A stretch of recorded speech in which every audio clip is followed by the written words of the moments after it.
First day of practice, how do you think it all went? That was good. It was good. We've had a great summer, great preseason, and so I felt like today our kids came in obviously with the excitement of first day vibes, but at the same time we've just been consistent. We've been steady. We progressively get better, and today was no different.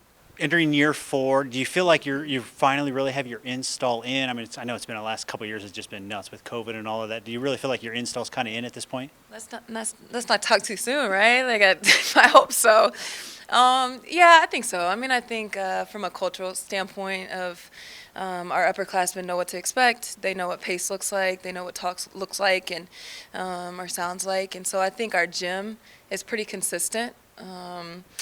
There's a lot of times where our upperclassmen get to our newcomers before we do, and that's what you want as a coach. So I think from a cultural standpoint, we definitely have gotten that piece together.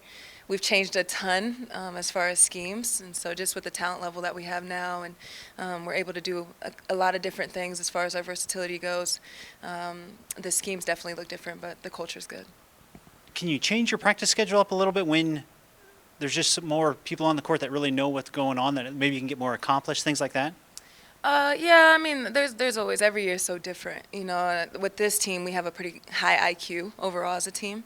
So a lot of it's just breakdown to put it together. So a lot of part to whole that we haven't been able to do in the past. So we literally go from film to on the court, breakdown to put it all together against our practice squad. So that's been nice, and I think it flows a little bit better when you're able to do those things.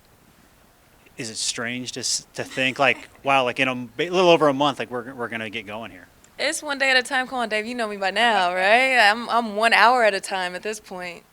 So yeah, I mean, I think obviously first practice it gives you that indication that we're close, but at the same time we're so far away and everything's always evolving. So it's one thing at a time, and we answer the questions best we can, and we evolve with it. And then can you maybe just hit on it? Anybody that, I know it's been one day, but even when somebody just steps out on the court, maybe they look different, somebody that's really stood out that you're like, wow, like they've really improved even from last year. I would say our sophomore class. Maddie Kloos looks entirely different, just confident. Ivy Wolf has always been super talented, but she's a confident first semester sophomore, you know, so it looks different than a freshman. Even Sydney Watkins, I mean, academically she's a junior. On the court, this would be her second year being able to play. She looks different, you know, so I think just that sophomore class in general on the court looks a lot different than they did last year. Appreciate it, Coach. Yeah.